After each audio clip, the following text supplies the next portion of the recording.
pas kedua tahun itu saya ketemu teman saya yang suka pakai bareng. Akhirnya saya pakai lagi lah. Saya hancur lagi lah hidup saya gitu kan. Oke lagi. Jadi pengobatan yang di Sukabumi itu tadi awalnya sembuh sebentar doang ya. Jadi hai guys, apa kabar? Di kesempatan kali ini saya akan berbincang-bincang dengan mantan pecandu narkoba selama 16 tahun terjerat narkoba. Dari tahun 96 sampai tahun 2012 dia bergelut di dunia narkoba. Berbagai macam terapi yang dia sambangi, bahkan sampai ke paranormal untuk minta disembuhkan dari jeratan narkoba itu. Dengan gigih dia terus sampai dia pernah 2 kali dia overdosis sampai koma, hampir meninggal. Tapi dengan kegigihan dia, mungkin dengan bantuan dari pihak keluarga, terutama orang tua yang memberikan support dan doa untuk agar dia sembuh. Nah, perjalanannya ini sangat panjang sekali. Nah, di video kali ini akan dikupas semua bagaimana cara perjalanan awal dia sampai dia sembuh dari jeratan narkoba itu. Yuk kita simak seperti apa videonya. Nah, sekarang saya mau nanya, awal perjalanan terjun ke dunia narkoba, awal perjalanannya seperti apa? Oke, terima kasih Pak Badru atas waktu dan kesediaannya gitu. Saya mau coba berbagi lah cerita tentang pengalaman saya. Mudah-mudahan teman-teman di luar sana bisa mengambil hikmahnya lah. Oke, jadi awal mulanya itu saya di tahun 1996 itu saya kena di lingkungan komplek perumahan. Nah, jadi tahun 96 itu saya kelas 1 SMA lah. Dari kelas pertama terjun ke dunia narkoba. Awal 1 SMA. 1 SMA, jadi kelas 1 SMA. Ya. Terus karena pada saat itu emang mungkin narkoba lagi rame-ramenya ya. Tahun berapa ya tadi? 96. Tahun 96. Oh iya, tahun 96 memang benar lagi ini ya. Ya, lagi hits lah ibaratnya gitu. Dan di kompleks saya juga hampir semua yang seumuran saya dan di atas saya begitu gitu kan. Oh, jadi hampir satu lingkungan, anak Ya. mudanya gitu ya. Ya. Oh, jadi hampir pemakai semua. Ya. Oh, Pada saat itu saya juga nggak tahu gitu kan. Awalnya sih coba-coba. iya. Awalnya coba-coba karena belum ada tuh informasi dan edukasi tentang bahaya narkoba kan zaman dulu kan. Jadi kita awalnya sih cuma buat happy gitu kan. Saya pertama pakai satu jenis lah. Terus kurun waktu kurang lebih setahun saya sudah naik tingkat. Jadi di total tuh 4 jenis pada saat itu. Gitu. Ya. Di tahun 97 tuh saya sudah meningkat. Dan tadinya juga cuma sekali-sekali. Akhirnya di tahun 97 itu saya sudah tiap hari karena saya sudah Mulai kecanduan. Ya. Gitu kan. Terus pada saat itu saya sudah mulai tersiksa gitu kan dengan keadaan. Cuman saya juga bingung harus minta tolong ke siapa dan gimana gitu. Nah, itu yang biasa anak-anak muda alami seperti itu. Iya. Pada umumnya ya, yang saya tahu. Nah, terus bagaimana perjalanan selanjutnya? Tapi karena pada saat itu juga saya belum belum tahu harus bagaimana, jadi ditambah plus saya sudah kecanduan kan, karena kalau saya Iya. tidak pakai saya merasa sakit badan saya kan gitu ya. Iya. Hidup tidak enak, makan tidak enak, mandi tidak enak, pokoknya nggak enak ngapa-ngapain kan gitu ya. Jadi akhirnya saya semakin rutin, terus dosis yang saya pakai semakin meningkat kan. Oke, 97 itu 98. Nah, pas di tahun 99 saya kebetulan overdosis. Tahun 99. Ya, jadi selang 3 tahun saya pakai, saya overdosis. Nah, apa yang dirasakan ketika overdosis itu? Nggak kerasa Pak, jadi Nggak kerasa. kayak orang tidur aja. Oh, Jadi habis pakai, tiba-tiba hilang aja kayak orang tidur gitu kan. jadi istilahnya kayak mati suri. Jadi istilahnya udah nggak inget apa-apa. Bukan Pak, Iya nggak inget apa apa, cuman bukan mati Ngeplay suri banget sih. kan? Ah, maksudnya. Bukan mati suri sih, bukan mati suri. Oh, bukan mati suri. Jadi ini karena over aja gitu kan. Oh, Over. itu isinya kebanyakan lah ya, kebanyakan. Sebenarnya nah setelah saya pelajari Oh. ternyata bukan kebanyakan juga. Jadi pada saat itu saya pergi ke suatu tempat 3 hari saya tidak pakai, badan saya nagih gitu ya. Iya. Saya tidak pakai sengaja gitu kan supaya saya bisa lepas. Ternyata pada saat saya pulang kembali ke rumah saya nggak kuat, saya akhirnya pakai lagi dengan dosis yang biasa saya pakai. Tapi ternyata mungkin fisik saya lagi lemah, Iya. akhirnya saya berdosis lah. Nah, nggak rasa tuh tiba-tiba hilang ya dalam tidur, tiba-tiba saya terbangun di salah satu rumah sakit di Jakarta kan. Waduh, itu berapa jam itu seakan-akan tidur itu di saat overdosis kan kayak semacam tidur tuh. Ya, Kira-kira berapa jam sampai ke siuman lagi ya, istilahnya kayak bangun. wah kalau itu saya nggak tahu Pak. Cuman pada Oh. saat saya bangun, dokternya bilang telat 4 menit aja kamu sampai sini. Maksudnya sampai rumah sakit. Heeh. Ya, saya lewat. Makanya saya alhamdulillah juga punya teman yang nggak lepas lah, dia tanggung jawab, dia mau antar saya ke rumah sakit. Itu di tahun itu 1099 ya, 199. Itu istilahnya tahun sejarah lah ya bagi Anda ya. Iya. Nah, tahun sejarah. Oke, nah itu pun titik dimana orang tua saya baru tahu bahwa saya Make. Dari dari tahun overdosis. 96 Ah, ketemu 99, tadinya orang tua nggak tahu. Wah, rapi banget sih. Itu gimana ceritanya? ya karena kan orang tua saya juga dua-duanya kerja pada saat itu. Oh iya, Ah. jadi nggak begitu memperhatikan pemikirannya. Iya, jadi kita ketemu cuma malam. Bukan mereka nggak, kan banyak nih. Ini saya mau klarifikasi juga ya buat teman-teman. Bukan berarti orang tua tidak sayang. Tetap orang tua saya pada saat pulang kerja dia perhatikan dan menyesuaikan kebutuhan saya. Cuman emang sayanya aja nggak tahu diri kan gitu. Gitu. Jadi bukan karena ente jadi pemakai atau jadi pecandu narkoba hanya berkurang kasih sayang orang tua. Tidak. bukan enggak. Saya nggak punya alasan itu. Oh iya. Nah, Karena karena tetap walaupun orang tua kerja, pulang kerja memperhatikan. iya tetap.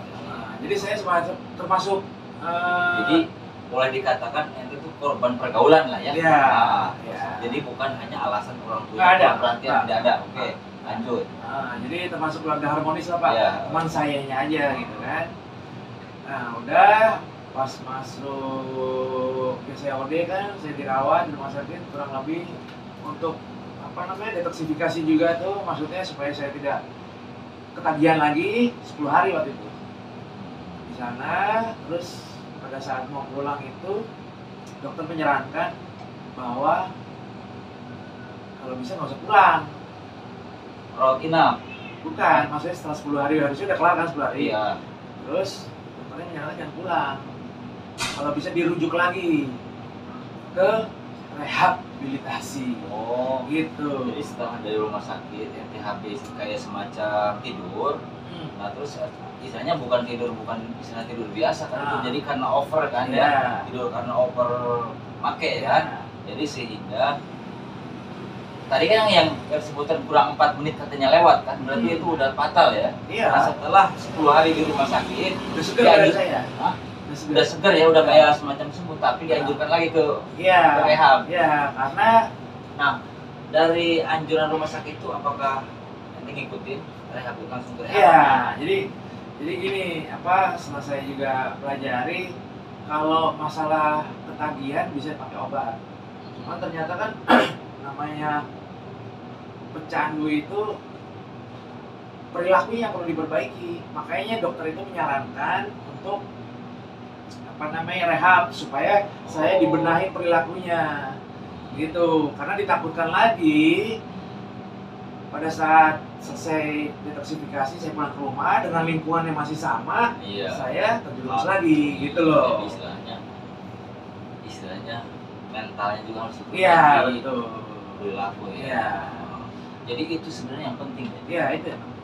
Karena ente pasti akan masuk ke lingkungan di mana orang-orang make. Iya. Jadi kalau perilaku atau mentalnya nggak diperbaiki, bisa terjerumus lagi. Iya. Nah, ente di rehab itu kira-kira berapa hari atau berapa bulan kira-kira di rehab itu?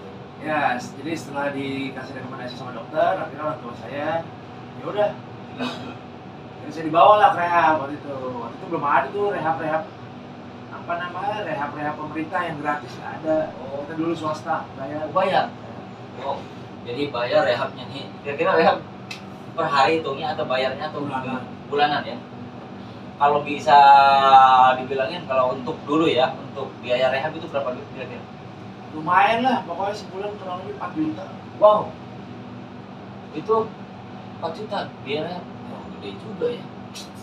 Oke, lanjut yang tadi kita lanjut lagi. Pokoknya habis selesai rehab tuh gimana lagi ceritanya? Jadi saya masuk rehab. Apakah langsung total berhenti? Apa maju lagi gitu saya ngomongin yang kedua? Ya, jadi setelah rehab, singkat cerita saya rehab tuh dari pagi sampai malam tuh ada kegiatan lah, macam-macam lah kan gitu ya. Jadi lebih mandiri lah, nyapu, ngepel dan sebagainya gitu kan.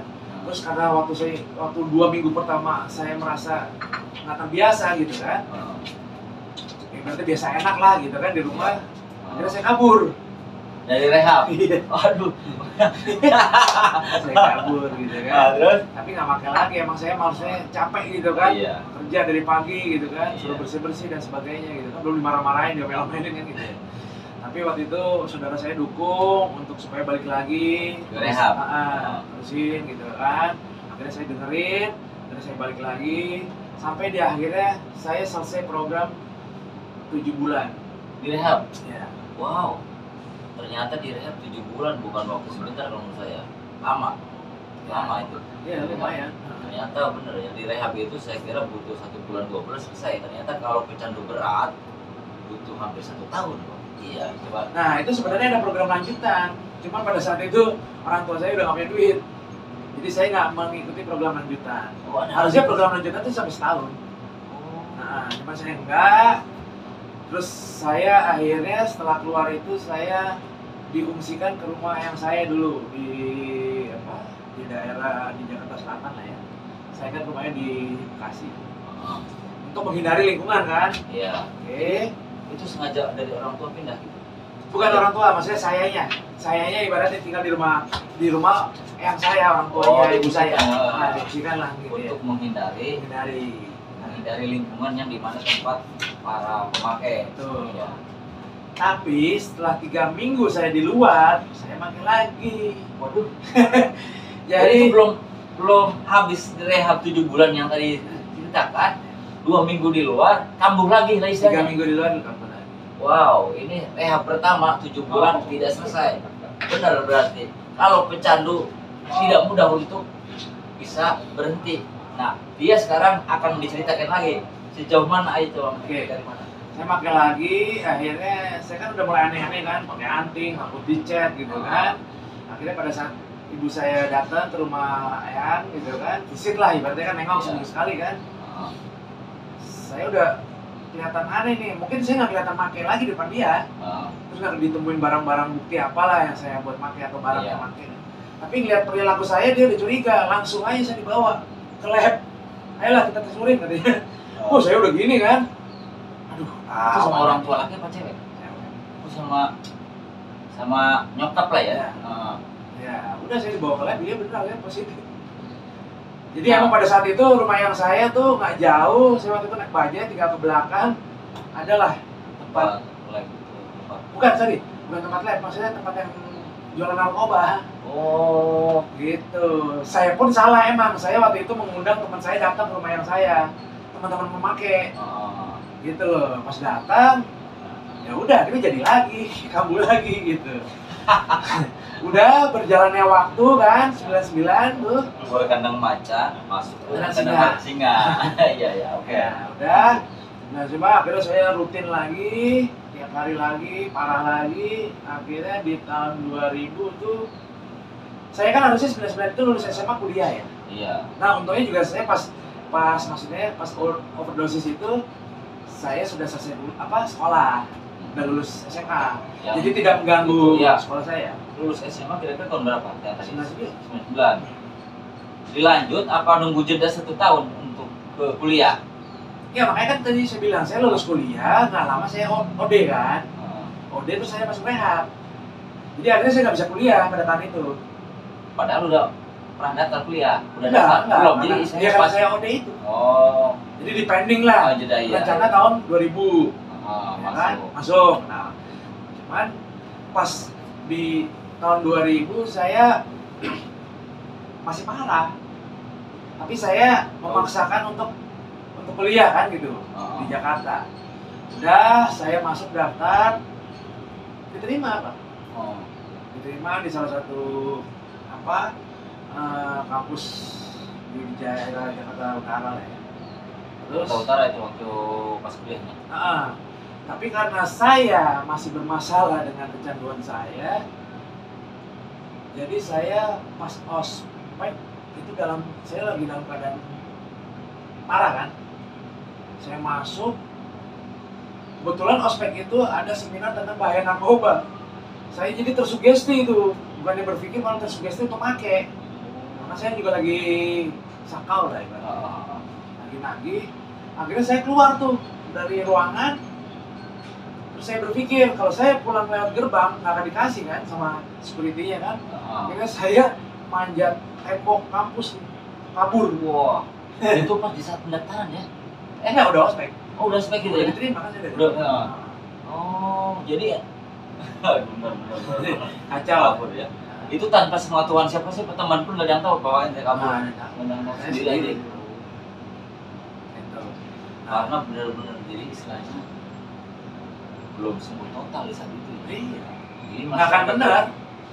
Mengatakan Ya. akhirnya kurang lebih 6 bulan saya paling masuk kampus sekali ya. Ya karena saya pakai kan, Iya. akhirnya nggak sampai 6 bulan saya cabut. Belum di DO sih sama kampus, cuman saya keluar, terus saya bilang ke keluarga saya kayaknya nggak sanggup tinggal di Jakarta, saya bilang.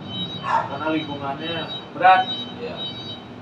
saya belum kuat gitu loh. Sebenarnya sih tergantung diri kita ya. Kalau kita yang kuat mau lingkungan kayak apa sih? Iya. Ngapain aja kan gitu ya. Oh, jadi saat itu mentalnya itu belum kuat Iya, banget ya, betul. menghadapi lingkungan di mana orang pada pakai, mau di tempat orang tua ente dan bahkan Iya, yang ngaruh. di apa namanya Lumayan.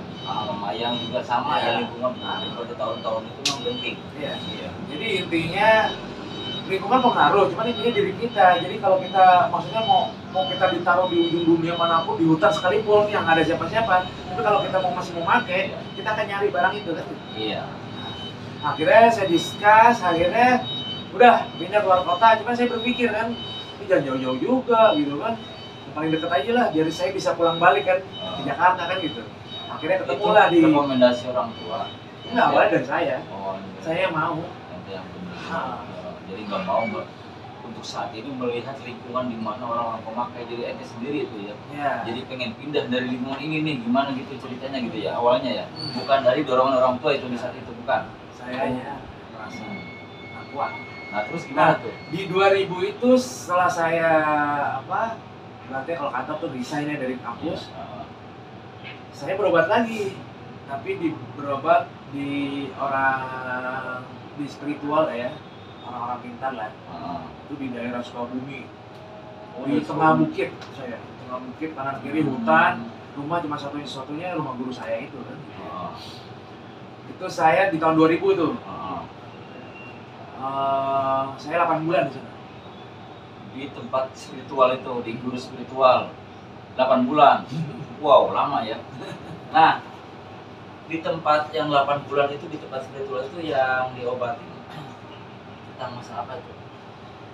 Apakah dia disuruh misalnya contoh wiridan, atau kita gini-gini, apa cara pengobatan di antara rehabilitas sama spiritual berbedanya di mana? Cara pengobatannya untuk mengatasi kecanduan narkoba.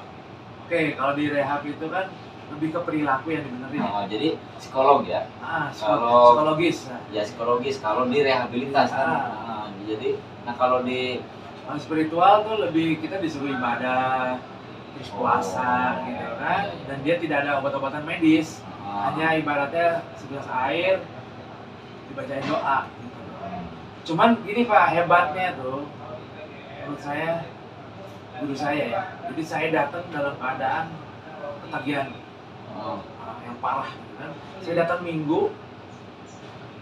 saya datang Rabu, hari Minggu itu saya sudah bisa ikut berburu naik turun bukit. itu berselang sehari itu ya? Enggak dong. kan Rabu ke Minggu. Berarti kan Kamis, Jumat, Sabtu, Minggu, dalam 4 hari lah. 4 hari itu ya. Kurang lebih 4 Padahal hari. itu dari proses penyembuhan 4 ya. hari 5 hari. Iya. Tapi Jadi saya maksudnya udah seger. udah segar ya. Nah, udah seger. Makanya saya bilang hebat banget. Padahal saya cuma dikasih segelas air aja. Mungkin air doa ya. Iya, iya. Dan guru saya pada saat itu bilang, nanti kamu kalau setelah 3 bulan di sini, kamu cek lab. Karena kan yang saya pakai ini kan selain merusak otak itu merusak organ kan.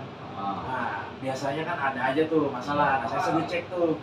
Nah, singkat cerita setelah 3 bulan saya cek, saya nggak percaya juga. Biasanya kan masih banyak yang rusak dong. Iya. Kan gitu, karena pemakaian saya kan. Akhirnya saya punya dokter waktu itu di daerah Melawai, sampai kaget. Setelah saya cek ke lab, saya kasih hasilnya gitu kan. Alhamdulillah bagus. Sampai dokter saya bilang, kamu berobat di mana gitu kan? Jadi Bagus. sampai dokter Iya. heran lah ya. Karena secara medis pun aneh pak. Iya. Gitu loh. Wah, itu berarti yang pengobatan spiritual itu yang di Sukabumi ente sendiri atau banyak yang lain Ada banyak. yang pengguna-pengguna Ada juga? banyak. Oh, gitu. Jadi dia sistemnya gini pak. Ya saya sih percaya ya. Cuman percaya nggak percaya bagi teman-teman mungkin gitu ya. Jadi kalau saya nanya guru saya, kok bisa sih ngobatinnya gimana? Jadi pada saat saya tidur katanya, sukma saya diangkat. Oh, Ya nggak tahu gimana caranya lah. sama guru itu. Jadi ibaratnya saya diobatinnya pada saat saya tidur malam. Itu dari pengakuan gurunya Ah. itu. Dan terbukti alhamdulillah sampai saya hari ini saya masih dikasih sehat kan gitu ya. Iya, itu istilahnya lebih kepada inti ya mengobatin kan Iya. istilah sukma ya. Iya. Gitu. Nah setelah apa namanya 8 bulan itu kan udah akhir tahun 2000 ya. Iya. Berarti kan saya nggak bisa kuliah lagi kan. Iya. Kan gitu ya. Udah habis masa apa? Pendaftaran baru. Akhirnya saya tadi yang masalah ke Bandung baru saya berpikir di 2021. Di 2001 saya minta pindah domisili. Bandung atau Sukabumi? Oh enggak, kan saya udah pulang tuh 8 bulan. Kan dari saya Sukabumi. Pulang lagi ke rumah. Saya minta kuliah di Bandung. Oh, berarti tahun 2021 ya? Iya, saya Kan masuk. proses tahun 2000 yang tadi kan. Halo Bang Max. Kalau ini kan udah diceritain kan. Tahun 2021, tahun 2020 tadi kan pas kuliah di Jakarta Iya. Selatan. Yang gagal Enggak, kan 2000. Tahun Iya, 2000 kan ah. gagal. gagal kan 2000. Terus saya rehab lagi ibaratnya. Rehab lagi di Sukabumi. Sukabumi 8 bulan. 8 bulan. Nah, akhirnya kan ketemu tahun 2021 awal atau pertengahan 2021? Enggak, akhir tahun 2000 saya udah kelar. Yang rehab di Sukabumi. Gitu. Berarti awal tahun 2021 ke Bandung. Gimana? Pertengahan lah. Pertengahan. Pertengahan. Jadi itu di Bandung ngontrak apa di saudara atau di... Sama almarhum adik ibu saya. Oh, ada yang di Bandung ya. Jadi saya sempat kuliah di sana sampai kelar ya. Jadi nah, di Bandung itu masih make atau total berhenti? Total berhenti saya udah. Sampai minum pun saya nggak mau. Gitu kan. Oh, jadi pengobatan yang tetap di Guru Spiritual Sukabumi ya. Ya, saya pegang teguh itu. Jadi pengobatan yang bisa menyembuhkan namanya apa? Kecanduan narkoba itu, rehabilitas kurang mempan selama pengobatan tadi berapa bulan rehab itu? Yang awalnya 7 bulan. 7 bulan. Ah. Itu nggak mempan, tetap dia masih kambuh narkoba lagi. Lingkungan karena lingkungan itu kuat. Walaupun istilahnya mau berhenti nih, tapi dia hanya ngomong doang misalnya berhentinya. Lingkungan kuat, temennya ngajak dia kambuh lagi. Tapi pas menurut penjelasan Mac ini katanya nih dia disembuhkan di guru spiritual yaitu di Sukabumi. Nah, kira-kira itu rekomendasi dari siapa? Saudara. Oh, dari saudara. Dari saudara. Nah, itu udah tua belum yang guru spiritualnya? Udah lumayan. Udah. Nah, tapi belum selesai juga nih. Gimana? Belum. Jadi setelah akhirnya saya karena ngejar udah mepet apa pendaftaran mahasiswa baru pada saat itu juga mepet. Tahun 2021 pertengahan itu ya. Jadi saya kampus apapun saya masukin lah, yang penting saya kuliah kan gitu ya. Dan saya masuk, terus alhamdulillah diterima, dan saya berjalan kurang lebih berapa lama waktu itu ya? Setahun kalau nggak salah. Berarti berapa semester itu? Enggak, 2 ya. maksudnya enggak, sorry. Iya, setahun itu 2 semester ya. Iya, betul. Itu saya mulai minum. Oh, jadi Karena lingkungan saya narkoba nggak ada. nggak ada. Tapi minum iya. Saya mulai tergoda lagi. Narkoba udah hilang kan? Narkoba hilang, ganti minuman nih, coba. Emang kayak gitu ya? Nah, Ah, setelah nginjak di 2 tahun saya kuliah, saya ketemu teman saya di Jakarta yang orang Bandung yang suka bolak-balik juga. Saya emang juga dulu, saya tiap minggu sih bolak-balik. Jadi setiap weekend itu saya pulang ke Jakarta, ntar minggu sore saya balik lagi ke Bandung, gitu. Jadi saya Senin sampai Jumat aja di Bandung buat kuliah, kan gitu ya. Nah, pas bikin 2 tahun itu saya ketemu teman saya yang suka pakai bareng. Akhirnya saya make lagi lah. Saya hancur lagi lah hidup saya gitu kan. Oke lagi. Jadi pengobatan yang di Sukabumi itu tadi awalnya sembuh sebentar doang ya. Jadi Sebentar. oh ya Temporary. Jeda berarti jeda setahun doang ya pengobatan dari Sukabumi ya. Iya, Berarti kurang lebih. total. Iya. Kurang lebihnya setahun kambuh lagi ya kan. Nah kambuh lagi ini double berarti dong dari dari narkoba sama minuman. Jadi Sebenarnya saya udah minum juga, makanya saya waktu itu kan kurang lebih ini total saya pakai itu total ya. Terakhir itu 5 sampai 6 jenis lah. Nah, saya balik lagi akhirnya jadi seperti yang kayak gitu. Semuanya saya pakai lagi akhirnya. Iya, jadi istilahnya bukan narkoba doang, minuman pun semua ada beberapa jenis ya yang dikonsumsi. Waduh, ini perjalanan udah tahun 2001 ini masih kambuh lagi dari pengobatan Sukabumi tadi ya. Nah itu sempat ada niat nggak untuk minta disembuhkan lagi ke orang tua atau ente niat sendiri untuk bisa disembuhkan lagi? Jadi saya coba untuk nyembuhin diri saya sendiri lah pada saat itu kan, karena kan saya juga waktu itu kuliah, karena kalau saya harus misalkan rehab lagi nanti kuliah saya hancur lagi. Iya, takutnya hancur ataupun pending kan gitu. Iya. Jadi saya memaksakan tetap kuliah, gimana caranya lah.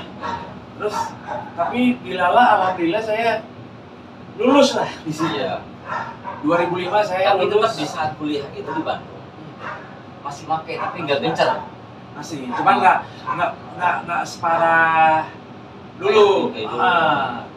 Paling apa namanya pas weekend saya pulang ke Jakarta aja tuh kan gitu ya. Udah 2005 saya lulus, saya wisuda tuh. Saya aja wisuda itu dalam keadaan Apply. bukan nge-fly, tagihan sakau. Saya minum obat. Waktu itu saya berobat jalan, gitu. Makanya saya bisa belum, maksudnya saya sempat hancur terus saya berobat jalan pakai obat. Jadi saya bisa nahan lah seenggaknya gitu. Karena ada obat itu gitu kan. Tapi kalau saya punya duit saya pakai. Gitu. Nggak punya duit saya minum obat gitu. Ya saya lulus. Nah pas saya lulus kan saya balik ke Jakarta kan. Itu hancuran lagi. Karena lingkungan saya kembali ke rumah soalnya. Lingkungan saya masih banyak gitu kan. Nah tapi saya waktu itu niat cari kerja. Ditolak gitu kan, karena mungkin umur saya udah tua, ibaratnya pengalaman nggak ada, ini orang kemana aja, akhirnya ditolak.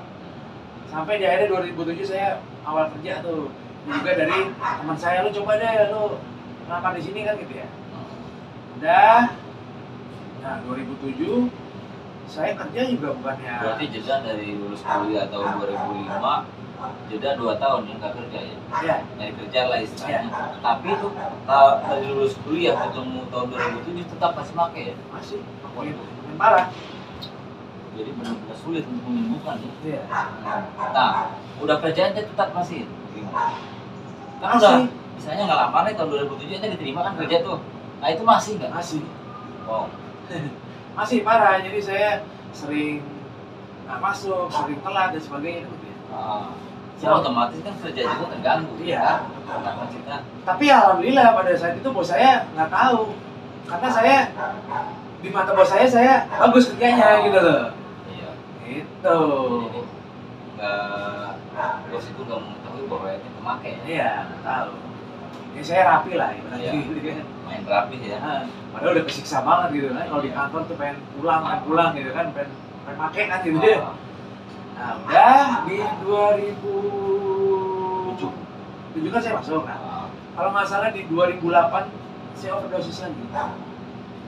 Wow. Berarti masuk rumah sakit lagi? Iya. Saya dibawa lagi sama teman-teman saya waktu itu. Kalau yang pertama saya cuma berdua, kalau kemarin waktu yang kedua ini saya berempat. Tapi saya dibawa lagi ke rumah sakit. Alhamdulillah nggak ditinggalin.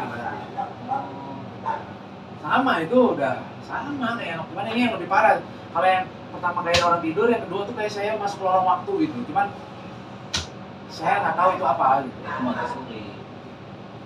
Ya ibaratnya udah mendekati lah. Iya. Gitu kan.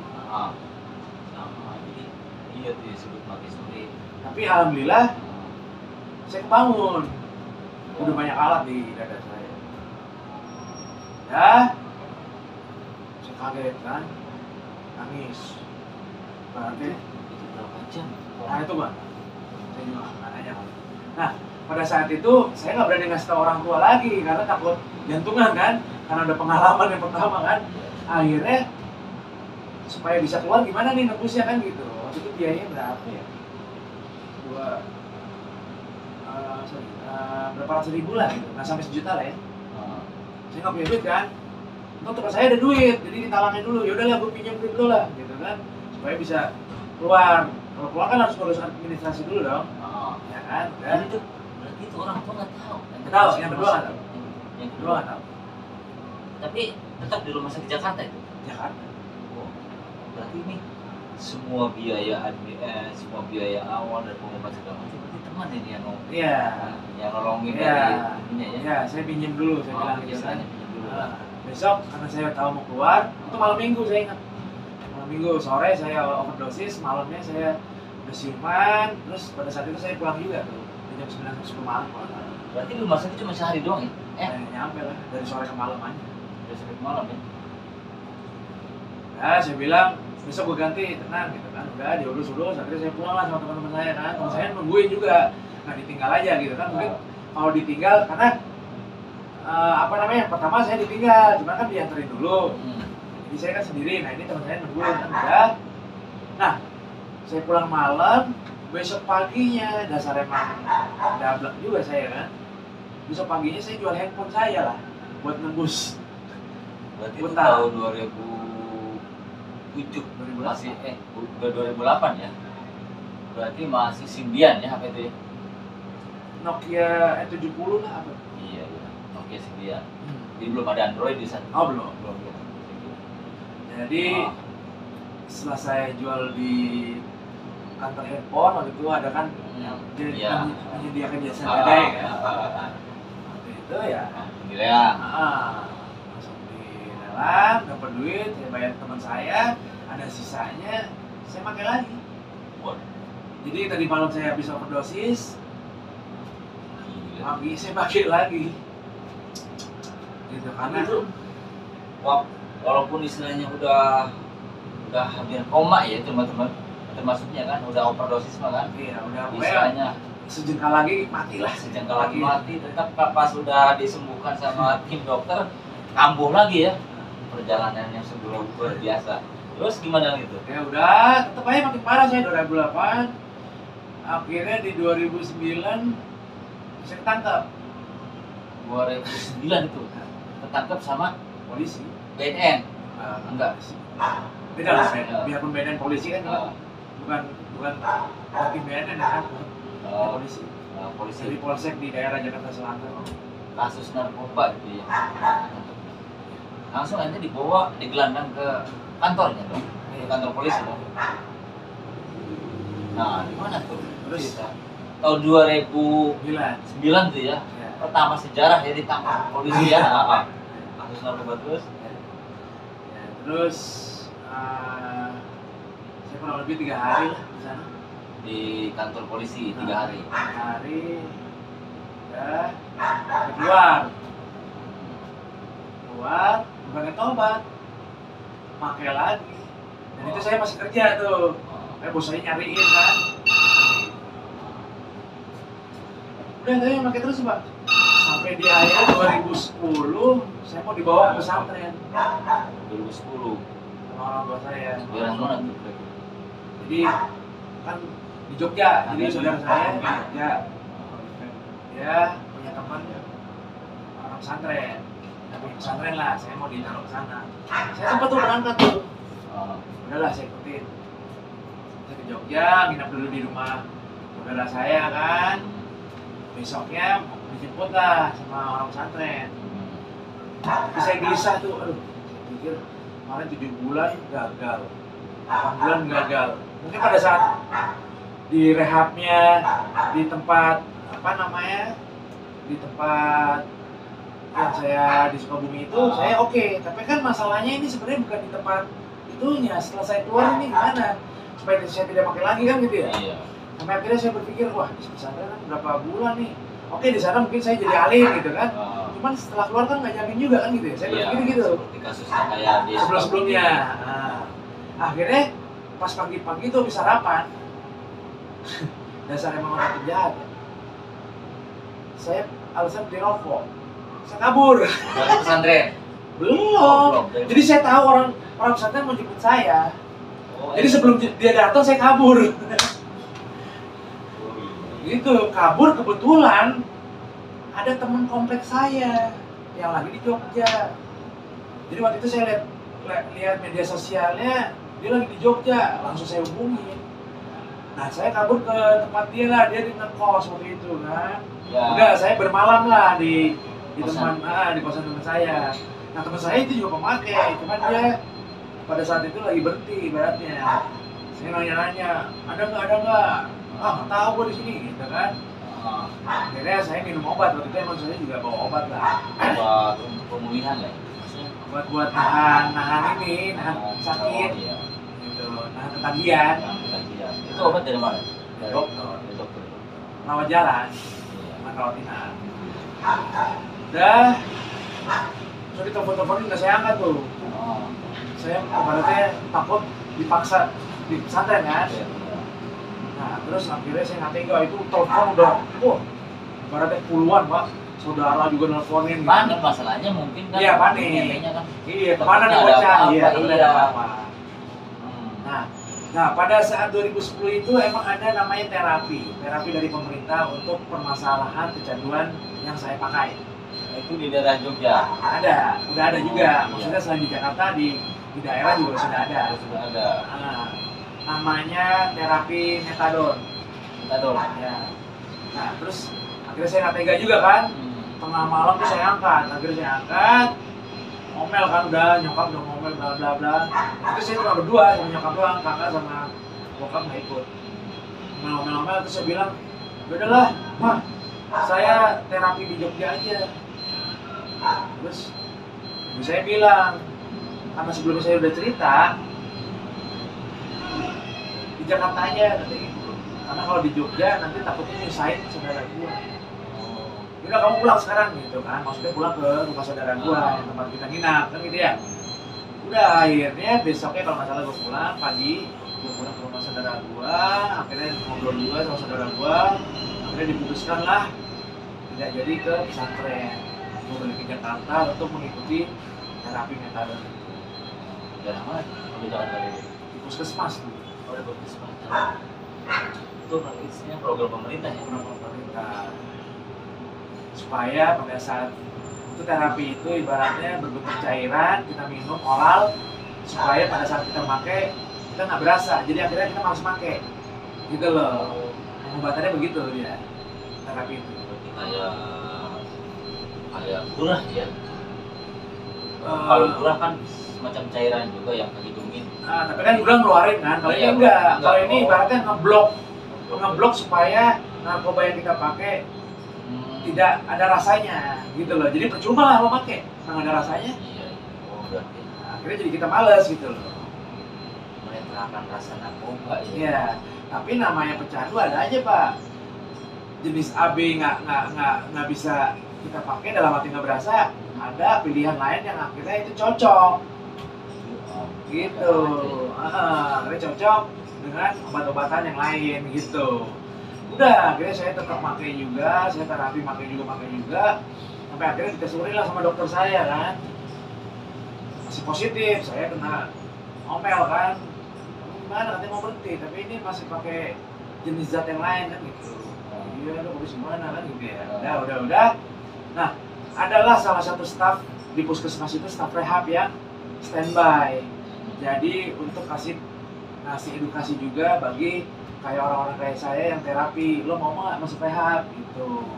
Nah, pada saat itu berjalan setahun 2 tahun dan dia baru di puskesmas itu ketemu saya langsung ditawarin, Max, lo mau rehab? Nggak.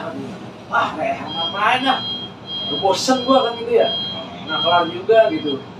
Enggak, ini metodenya lain, bla bla bla gitu kan. Nah, pada saat itu udah ada rehab pemerintah gratis. Tapi program nggak lama, waktu program 1 bulan doang. Itu langsung dari pemerintah ya? Ya, dan itu di tengah kota. Tahun berapa itu? 2012. 2012. Nah, jadi saya terapi dari 2010 sampai 2012. Akhirnya saya ya udahlah, saya mau coba gitu kan. Akhirnya berapa lama kemudian saya dijemput ke rumah saya, dia nyamperin ke rumah saya. Ya udah, saya berkemas. Tadinya udah malas juga karena saya pada saat itu lagi kecanduan berat gitu loh, lagi nagih. Ya gimana sih, namanya lagi ketagihan kan nggak enak, ngobrol aja bawaannya emosi kan gitu ya. Tapi saya pada saat itu punya apa namanya, nggak enak sama orang yang baru kenal tapi mau bantu saya gitu. Jadi saya coba dulu.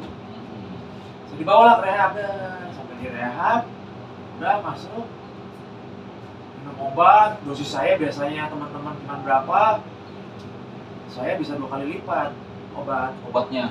obatnya, karena metadon itu keras. Karena yang lain nggak ada metadon waktu itu, yang terapi metadon saya doang. Udah berjalannya waktu, karena saya direhab, akhirnya saya kan nggak konsumsi obat-obatan yang lain kan. Iya.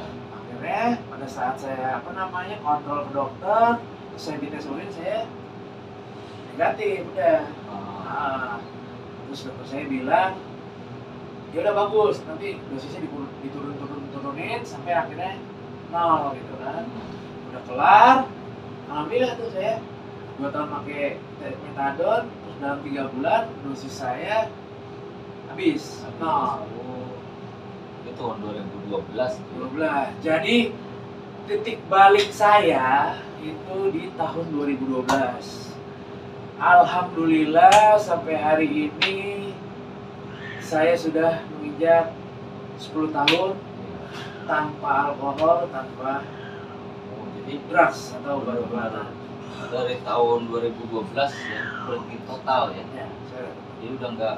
Nah, itu sehingga nggak mau lagi itu gara-gara metadon tadi ya? Kalau dikatakan Nggak juga. nggak juga ya, karena kadang lo masih bisa dicari yang lain. jadi tetap ini dari keinginan sendiri atau aslinya nih ya, penyembuhan aslinya apakah dari terapi atau dari keinginan sendiri? Jadi Nah, karena saya belajar juga di rehab kan, banyak seminar, yang kelas pelajari, psikologi ini ya. Ya. Oh, iya. terus banyak seminar, bla bla bla lah, berbagai macam jenis seminar saya pelajari adalah jadi gini. Jadi semuanya itu tergantung diri kita. Rehab, orang tua, pasangan, teman dan sebagainya itu hanya support. Kan saya tadi cerita, saya sangat didukung oleh lingkungan saya, dalam artian keluarga, saudara gitu kan, teman-teman saya positif pada suruh saya berhenti, tapi karena saya belum mau berhenti, itu mental semua. Mental semua. Jadi intinya saya waktu itu sudah capek juga sebenarnya. Beberapa kali rehab untuk penyembuhan paranormal. Iya. Iya, tapi tetap nggak mempan di saat itu ya. Iya, karena di total kan saya 16 tahun. 16 tahun ya. Di dunia hitam lah ibaratnya. Dipotong-potong yang aktifnya 14 tahun lah. Dipotong rehab. Gitu. Nah, intinya diri kita. Nah, saya waktu itu udah capek juga, udah nggak punya duit, barang habis, orang tua juga jadi miskin gitu kan gara-gara saya, kan gitu ya. Terus barang juga udah mahal pak harganya, udah nggak enak juga kan gitu ya. Terus hukuman juga udah meningkat, yang tadinya cuman setahun bisa keluar sekarang bisa 4 tahun kan gitu ya. Nah, udah akhirnya pada saat yang rehab terakhir itu saya benar-benar niat, ya Tuhan, ya Allah, apapun yang terjadi dalam hidup saya, mau Tuhan kasih saya ujian seberat apapun, saya tidak akan pakai lagi. Saya bilang gitu dalam hati saya. Istilahnya udah berjanji ya, jadi itu udah komitmen terhadap diri sendiri ya. Oh, Dulu sih juga sering komitmen, oh, cuma ngaco lagi. iya. Tapi alhamdulillah komitmen yang terakhir ini Tuhan kasih jalan. Iya. Sebenarnya gini juga Pak, saya sadar diri juga. Sebenarnya saya bisa berhenti sampai hari ini kurang lebih 10 tahun ya udah. Itu bukan karena saya. Saya ibaratnya usaha saya itu cuma seujung tuh kuku lah. Iya. Jadi ada dua faktor penting yang kenapa saya bisa berhenti. Yang pertama Pak, orang tua, doa orang tua. Dua orang tua ya. Nah, khususnya ibu kan gitu ya. Iya. Oke, yang kedua ya Allah yang punya Iya. kuasa kan itu. Bukan Allah sayang sama saya Pak, tapi Allah kasihan sama saya. Iya. Allah sayangnya sama orang tua saya. Gitu loh. Jadi saya ibaratnya saya nggak mau menyombongkan diri bahwa ini gue bisa berhenti ya karena gue enggak. Jadi misalnya ada dukungan dari faktor lain. Iya. Di samping itu juga ada niat berhenti. Ada niat, ada Terus usaha, tapi nggak seberapa. Jadi ada dorongan doa dari saudara-saudara, terutama orang Orang tua tua. yang paling kuat. Iya. Sebenarnya saudara-saudara yang seperti sama juga kayaknya. Saudara-saudara pun saudara dari orang tua ingin ente berhenti. Betul, sebenarnya. betul. Dia juga berdoa. Iya. Cuma yang lebih fokus itu yang lebih utama seperti doa orang tua Iya. ente ya. Ibaratnya dikabulin tuh Ya, Pak. sehingga dikabul di tahun 2012. 12. Biarpun cukup lama ya. Iya, cukup Tapi lama. alhamdulillah sampailah garis finish kasarnya gitu kan. Dan kondisi pada saat itu orang tua saya masih sehat kan gitu ya. Biarpun kalau duit udah nggak ada kan gitu. Iya. Nah, tapi alhamdulillah gitu Pak. Saya overdosis 2 kali itu termasuk jarang loh. Iya. Karena banyak teman saya Yang lewat. yang lewat. Sekali overdosis lewat. Mungkin sekarang kalau dihitung tuh udah ada puluhan lah yang meninggal. Oh, yang overdosis itu lewat banyak. Iya kan? Makanya saya dikasih, makanya alhamdulillah saya dikasih kasarnya hidup lagi gitu Iya. kan 2 kali loh Pak. Itu bukan karena saya, karena Iya. Tuhan kasihan sama Iya, saya, benar. sayang sama orang tua saya itu sih. Benar. Gitu. Perjalanan memang sebenarnya mah perjalanan itu rumit. Oh, penuh tantangan aslinya. Ya kan? Penuh tantangan untuk berhenti Oh, gimana? benar, Pak. Kebanyakan tumbang. Ini saya singkat-singkat aja. Iya. Kalau secara detail, Oh, ini 2 hari 2 malam nggak kelar. iya. Jadi memang ini benar-benar pengalaman yang bagus kalau menurut saya. Bila mana ada kawan-kawan yang menonton video ini yang merasa temannya atau kawan atau kawan sendiri yang menonton video ini yang kecanduan seperti teman saya, jadi bisa dia sharing. Jadi bagaimana caranya agar supaya benar-benar total sembuh, karena ini berbahaya banget memberikan diri kita sendiri ke badan, ke lingkungan, ke orang tua, semuanya. Kalau udah kecanduan narkoba itu rugi semuanya. Dari apalagi kita misalnya udah punya keluarga ya kan, Oh, misalnya Banyak. saya nih udah punya keluarga terus kecanduan, bisa. hancur anak-anak saya, istri saya segala macam acak-acakan, artinya keluarga saya berantakan. Itu banyak terjadi. Nah, bila mana ada kawan-kawan ingin sharing ke teman saya, nanti saya di deskripsi ada nomor teleponnya dia, gimana untuk berbicara lebih lanjut, cara penyembuhan, cara bagaimana untuk bisa sembuh total narkoba. Jadi ini saya banyak terima kasih dari teman saya ini yang sharing. Jadi Sama-sama, Pak. ada pesan apa singkatnya untuk terakhirnya untuk kawan-kawan yang bisa, yang kawan-kawan kita di luar yang nonton video ini yang merasa biasa kecanduan narkoba tapi ingin berhenti. Nah, ini pesannya apa dari ada kawan misalnya dia nyandu tapi ingin berhenti, bagaimana caranya sih ya kan gitu. Seperti contohnya itu narkoba nggak jauh dari judi loh. Ya, Mirip, walaupun cara kerjanya beda tapi kecanduannya hampir mirip. Nah, ente mungkin punya pengalaman dari narkoba, itu pesan terakhir apa untuk kawan-kawan yang nonton video ini, kira-kira yang bagus lah. Oke, kalau dari saya hidup itu pilihan ya. Saya pun sebenarnya tidak mau memilih sebagai seorang pecandu, cuman ini jalan hidup yang harus saya lewatin dan alhamdulillah Tuhan masih kasih saya kesempatan. Nah, jadi untuk yang di luar sana pilihan. Anda mau tidak make apa Anda mau make, oke? Nah, kalau tidak make udah jelas gitu kan, itu jauh lebih baik. Tapi kalau emang Anda dalam kondisi make pada saat ini, ya jangan pernah malu atau sungkan untuk mencari bantuan di luar, karena mungkin pada saat ini Anda merasa apa ya, belum butuh lah, gue masih fine aja kok, keluarga gue masih baik aja gitu kan, terus kerjaan gue juga masih oke aja gitu kan. Tapi kita lihat dampak jangka panjangnya gitu. Dulu saya juga begitu, tapi karena saya menggampangkan gitu kan, akhirnya saya menyelam lah ke dunia hitam itu gitu. Nah, jangan sampai, karena akan lebih sulit kalau sudah terlalu jauh gitu kan. Jadi jangan sungkan untuk minta bantuan, asking for help ke orang siapapun itu, ataupun kalau emang melihat video ini bisa hubungin Pak Badru ataupun saya, nantinya kita bisa sharing, karena saya juga selain saya pernah di rehab, saya pernah kerja di dunia rehab juga, saya punya link, saya insya Allah bisa bantu lah, nah gitu ya. Yang penting diri kita sendiri diniatin, bukan bisa nggak bisa tapi mau nggak mau gitu. Kalau kita ada kemauan, insya Allah ada jalan gitu. Tapi mau pun hanya dengan mau, tapi kita nggak punya toolsnya, caranya bagaimana untuk berhenti, itu sama aja. Jadi kita harus berjalan bareng, insya Allah ada jalannya. Karena saya pun bisa hari ini bukan karena saya sendiri. Jadi saya dibantu orang-orang, dan saya lupa saya Pak Badru tadi saya cerita, saya juga pada saat rehab terakhir tuh saya buat wadah namanya komunitas, sama-sama teman pecandu yang udah bersih sampai hari ini. Saya masih sering kumpul juga sama teman-teman yang sama-sama dunia pecandu. Iya.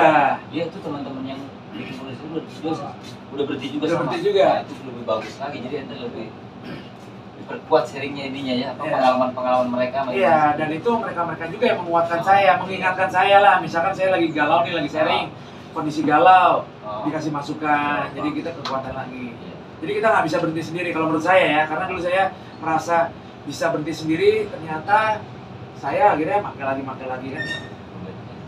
Jadi itu aja sih teman-teman, tetap semangat. Nggak ada yang tidak mungkin kalau kita emang ada kemauan, Pasti ada jalan. Ya? ada jalan. Oke. Terima kasih. Terima kasih. Ya Pak Badru, terima kasih. Oke, Sampai sama-sama. ketemu lagi. Ya.